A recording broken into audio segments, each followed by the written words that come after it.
Olá, prezada amiga, prezado amigo, bem-vindo à sua rúbrica Apontamentos da Semana. Este é um programa que acontece todas as semanas e você é efetivamente a razão de ser desta rúbrica. Esta semana nós vamos abordar um novo tema. Vamos falar sobre o Sermão da Montanha. E para isso nós voltamos a contar com o nosso convidado, o pastor Ilídio Carvalho, a quem nós queremos saudar e dar as boas-vindas. E, pastor Ilídio, como sempre, obviamente que ao abrir a palavra de Deus, nós somos sempre convidados a realmente pedir a presença divina. E neste momento nós vamos fazê-lo através de uma oração. Pai do céu, muito obrigado porque nos convidas à reflexão da Tua palavra, ao estudo da mesma, e queremos pedir que com o Teu Santo Espírito Tu nos venhas ajudar não somente a compreender, mas também, Senhor, a expor de forma sábia, sob a Tua orientação, estes assuntos que nós vamos tratar uma vez mais esta semana. Está connosco, abençoa cada um de nós e aqueles que nos vão ver e ouvir, em nome de Jesus. Amém.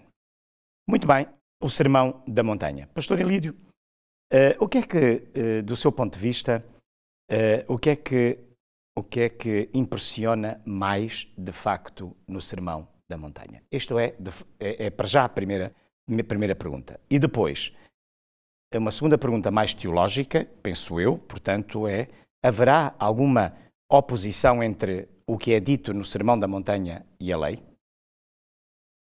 O Sermão da Montanha é uma obra-prima também de Mateus e é um vasto campo de ensino e até de reflexão em tudo aquilo que abrange o que é conhecido como o teor de todo o Sermão da Montanha. O Sermão da Montanha presta-se a diversas interpretações, na qual podemos ver no texto a graça, a lei, se estamos isentos de uma, não estamos isentos de nenhuma, tudo está em vigor, não está, qual é o papel que Jesus atribui a cada uma delas, onde encontramos também o tema bonito no capítulo 5, no verso 3 ao verso 11, o que chamamos como as bem-aventuranças. Portanto, é toda uma parte de Mateus, nos primeiros capítulos, digna de se ler e de aprendizagem para cada um de nós. Nós encontramos aí neste, como fosse, vamos dizer, um preâmbulo, que é em relação ao Israel antigo, quando sai do Egito, tem o batismo de água através do Mar Vermelho, né? Batizados na água, simbolicamente, e depois tem o deserto, e depois tem a outorga da lei no Monte Sinai, 3 meses depois. Aqui, curiosamente, encontramos a mesma temática, em que Jesus está no deserto, nas tentações, há o batismo de Jesus e há o chegar, sem que podemos dizer assim, a Canaã, onde realmente Jesus vai ensinar ou recordar, melhor dito, aquilo que foi previamente escrito pelos profetas de Deus.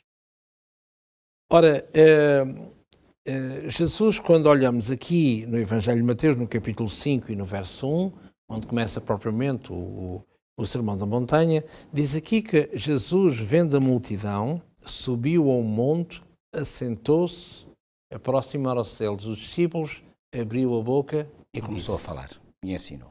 Nesta época, quando havia alguma coisa para ser ensinado com profundidade e com autoridade, o professor sentava-se. E quando nesta época alguém queria dizer alguma coisa daquilo que ouviu, queria intervir, não é? Essa pessoa simplesmente levantava-se. Coisa que hoje em dia no nosso meio é o contrário. Raramente se sentam para dizer aquilo que é importante e não se põem em pé para dizer eu preciso de dar-me licença. Nós pomos o dedo no ar e dá-me licença, não é? Ora, e tanto é, lembremos, por exemplo, quando na parábola do bom samaritano, por exemplo, quando em Lucas, creio que no capítulo 10, a partir do verso 23, Diz lá, vem o doutor da lei estar com Jesus e levantando-se, pede a palavra. Mestre, que faria eu para herdar a vida eterna, não é? Portanto, levantando-se para poder pedir a palavra, que eu vê sentado que está a pregar, ou que está a ensinar, se aquele se levanta é que quer a palavra mais tarde ou mais cedo, e aquele que está deste lado dá-lhe a palavra. Portanto, que como vimos, e aqui Jesus, no capítulo 5, diz que Jesus sobe ao monte como o segundo Moisés. Sobe ao monte de Sinai, o monte, senta-se, abre a sua boca e debita e fala. E depois, bem-aventurados aqueles, bem-aventurados, as bem-aventuranças clássicas. E à medida que avança no texto, não é? Jesus coloca aqui vários parâmetros. Vós sois a luz do mundo, vós sois o sal da terra, e fala também, mais tarde, logo a seguir, fala da lei. Quando diz assim, no capítulo 5, no verso 17, não cuideis que vim destruir a lei e os profetas, ou seja, o Antigo Testamento, o que está antes de mim, a lei aos profetas, que é assim que se dizia, mas não vim abrogar, não vim anular, mas cumprir. E esta palavra, que é traduzida em português pelo verbo cumprir, é a palavra grega que é conhecida como um pleroma. Ora, pleroma não é tanto cumprir. Quando nós dizemos cumprir, aquele cumpriu, está feito, acabou-se, pronto, cumpriu a sua missão e terminou. A palavra pleroma quer dizer trazer à plenitude de. Ora, isto quer dizer que Jesus, em relação à lei, eu não vim anulá-la, mas vim dar-vos a conhecer a plenitude do conhecimento que ela comporta em si. Vim dar-vos a conhecer aquilo que vocês deveis conhecer como aquilo que Deus quer que vós possais conhecer e não como o alto rabinato vos tem ensinado. E é por isso que ao longo do Sermão da Montanha, não é? E logo a seguir, no capítulo 5, vemos várias vezes Jesus dizer assim, no verso 27, por exemplo, ouviste o que foi dito aos antigos, ou seja, a maneira como vocês foram ensinados, a maneira como o Sinédrio, como os rabinos vos ensinaram, ouviste o que foi dito. E agora Jesus diz em seguida, eu porém vos digo que. E várias vezes encontramos aqui outro sim, no verso 33, ouviste o que foi dito. E verso 34, eu porém vos digo que, e assim sucessivamente. Ora, e mostra claramente que Jesus falava com essa autoridade que lhe compete, porque ele veio exatamente para isso. Não para ensinar nada, não para ministrar nada. Às vezes conversam uns com os outros e com alguns do protestantismo em geral, dizem que quando esta temática entre a graça e a lei, não é? Nós não estamos mais, dizem, sobre a lei, mas estamos agora sob a graça. E isso ao mesmo tempo, permito dá uma certa graça ouvir isto, não é? Porque se não há lei, não havendo lei, não há transgressão. Se não há transgressão, não há multa. Não há nenhuma coima. Não é? Então para que é que eu quero a graça? Como é que eu sei que sou pecador? Como é que eu sei que tenho a necessidade, esta intrínseca, de ir à igreja, ouvir a palavra de Deus, falar da palavra de Deus e vir dela confortado com a mesma palavra, se eu não sou pecador? Se o Evangelho existe, esta boa nova, para os pecadores, eu vim salvar aqueles que estavam perdidos.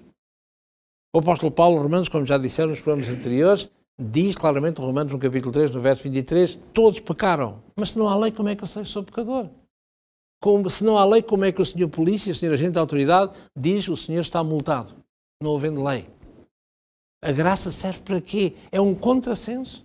Não é?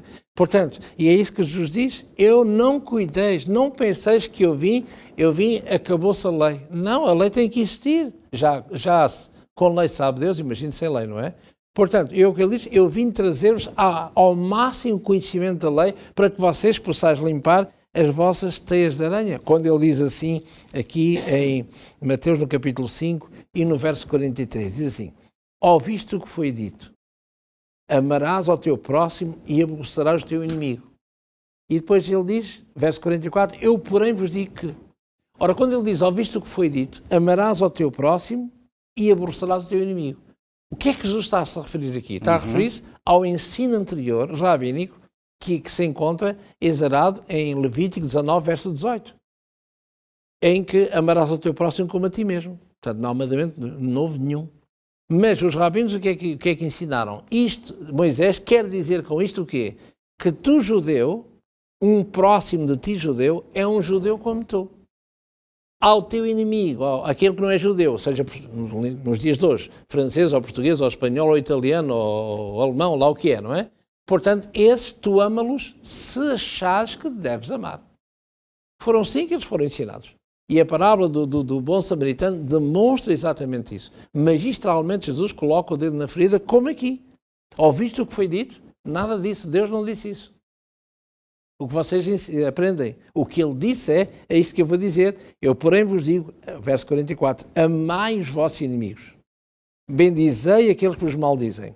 Fazei bem aos que vos odeiam e orai pelos que vos maltratam e perseguem. E o próximo quem é? É todo aquele que está diante de mim. Claro. Amar o próximo como a mim mesmo é a mesma coisa que viver o problema do meu amigo como se esse problema fosse meu. Em linguagem bíblica, é isso, amar o próximo. Sem dúvida. Ora, por isso, uma coisa é que vocês aprenderam deturpadamente, e aquilo que eu vim fazer é trazer ao pleroma, trazer à plenitude do verdadeiro conhecimento e compreensão da palavra de Deus, nomeadamente da lei de Deus. Muito bem. Pastor Ilídio, não haja dúvida que temos que avançar, porque o tempo vai sendo curto. A determinada altura, Jesus, e penso que já acabou, nas suas últimas palavras, já deu a entender e pode estender-se um pouco mais aqui, que é, com certeza que havia uma razão para Jesus criticar, neste caso concreto, os escribas e os fariseus, curioso, no seu próprio sermão da montanha. Não é? Portanto, e por que razão é que Jesus o fez? E depois, em traços gerais, quais são os seus grandes princípios, ou quais são os grandes princípios do reino, não é? Portanto, do seu reino. Rapidamente estas duas questões, porque elas são também muito, muito importantes, não é? A questão da crítica, por que razão é que ele critica os escribas e os fariseus no seu próprio, curiosamente, no seu próprio sermão do monte, e neste caso concreto, quais são os seus principais, quais são os grandes princípios do reino que ali está desenvolvido e apresentado por Jesus. Um dos mandamentos de Deus é, classicamente, não matarás. Só que nós, infelizmente, olhamos ao mandamento não matarás, alguém que tira a vida a outro, de uma forma física, real e concreta. E temos não matarás. Só que no pensamento de Deus isso vai mais além do que isso. Não é? Um professor meu escreveu um livro e tem lá logo no prólogo, tem lá uma introdução que é o Cão de Balac. E acho que nessa história conseguiram colar uma etiqueta nas costas do cão. Daí o Cão de Balac. E cada vez que o cão passava na rua, toda a gente ria do cão. Toda a gente gozava com o cão. Toda a gente atirava pedras ao cão. E ele sem saber porquê. E qual era a razão?